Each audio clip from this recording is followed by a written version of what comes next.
we were camping up in Killarney, and on our way home, we were asking Knox questions, and he couldn't answer anything in the affirmative. And he would say, I think I do, I don't know if I do, I think I do. And Erica and I were driving, just looking at each other, thinking, what's going on here?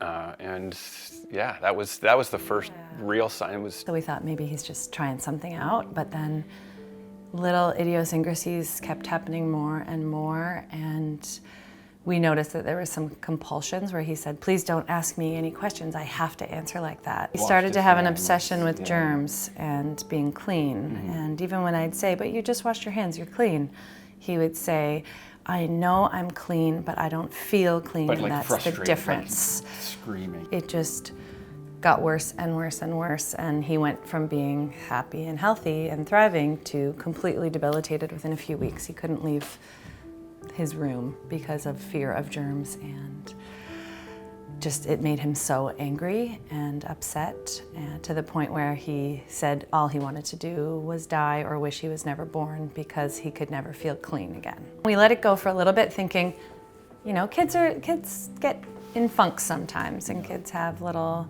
phases, right? And we're happy with those, but the way it was disturbing him was so hard to watch. So that was in July when we first went to Sick Kids, and they said, yeah, this looks like OCD. But something inside of us said, is this how this happens with this rapidity? Like, it was so acute. And then we went to, So then we started to see a counselor to try to help him, you know, manage these feelings of OCD, but he couldn't even listen because he was so clingy, affectionate, like a sensory issue going on. The rages were unbelievable when he called it getting stuck, and when kind of a germ phobia would set him off, he would get stuck and he couldn't get out of it, and that was full of rage and screaming, and he had no patience for his brothers, no patience for us. He couldn't go in our car. He tried to jump out of our car when it was moving. He would run away daily because if something would set him off, he just could not cope with these feelings. Something in my gut told me there's got to be more to this story because it just happened overnight. I started to kind of investigate rapid onset OCD. Just when I went to bed at night, you know, I was pulling out medical journals and reading about OCD, and somehow reading about OCD brought me to an article about PANDAS by Dr. Swedo, and just like alarm bells went off in my head saying, maybe there's more to this. And my mother's a general practitioner, so I sent that article to her by email, and I remember she called me the next morning saying, that sounds like exactly what Knox has gone through. My mom looked at his throat and said, it's not red or swollen. And so she said, I'd be dumbfounded if he comes back positive with a swab, and it was positive. And then we went to get his ASOT measured, his strep antibodies in his blood.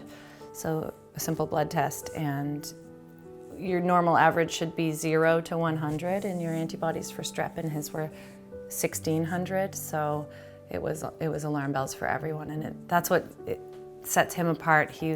Had this clear reaction. His body was fighting something really aggressively, even though he had no signs of a sore throat or had never complained of a sore throat. So as soon as we got the blood results back, I think that's what was just a change in the treatment. So the second time I went back to Sick Kids, we had those blood results, and the first time we had heard no mention of PANDAS. The second time, a doctor that saw us said, we're going to refer you to the PANDAS clinic. And at that time, I'd already heard about PANDAS. Like I'd read about PANDAS, and I thought, what? There's a PANDAS clinic? This is wonderful.